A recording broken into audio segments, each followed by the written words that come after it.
నేను మొట్టమొదట చెప్పింది ఏంటంటే తల్లిదండ్రుల పెంపకాల వల్ల కూడా అని చెప్తున్నాను కదా నీకు.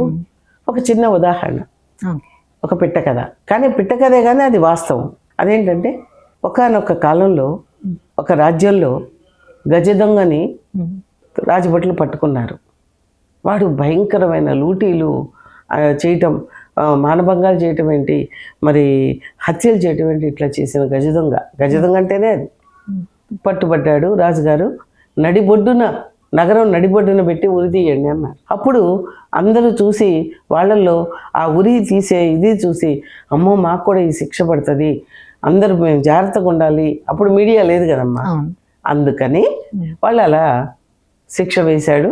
వాళ్ళు అమలు చేయడానికి రెడీ అయిపోయారు. అందరూ ఉత్కంఠతో చూస్తున్నారు.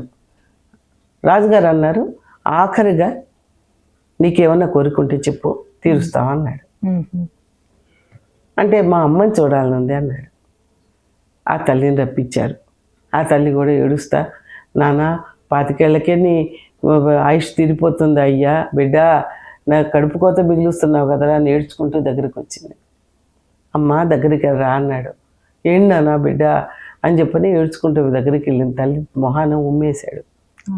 ఎందుకు, అదేంటి బిడ్డ నన్ను ప్రేమగా దగ్గరికి పిలిచి ఇట్లా చేస్తున్నావు అంటే, చిన్నప్పుడు 5 ఏళ్ల వయసులో పక్కింట్లో తోటకూర దొంగతనం చేసుకొస్తే నన్ను మెచ్చుకొని నాకు ముద్దు పెట్టావు.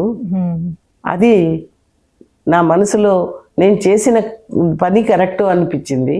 తర్వాత ఇంకోటి అట్లా చేస్తూ వచ్చాను. అంటే దానివల్ల అప్రిషియేషన్ దొరుకుతుంది అని చూసుకున్నారు. తెలిసి తెలియని వయసులో నేను చేస్తుంది మంచి పని, అది నీకు సంతోషం కలిగిస్తుంది అనుకున్నానే కానీ నేను ఇలా పతనం అవుతానని ఆ రోజు ఊహించలేదు.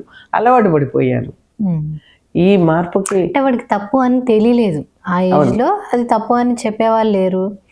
చేయగానే తల్లి మెచ్చుకుంటుంది కాబట్టి అది కరెక్టే అనుకున్నాడు. అందుకే నేను ఈరోజు గజదొంగ మారటానికి కారణం నువ్వే కదా, నా ఆయుష్ ఇట్లా అర్ధాంతరంగా ముగిసిపోవటానికి నువ్వే కదా కారణం అని చెప్పని వాడు అసహించుకుంటాడు. ఇది కథ అని మనం తీసుకోవద్దు, ఇది ఒక పచ్చి వాస్తవం. ఇలా ఎంతో మంది ఇళ్లలో జరుగుతుంది.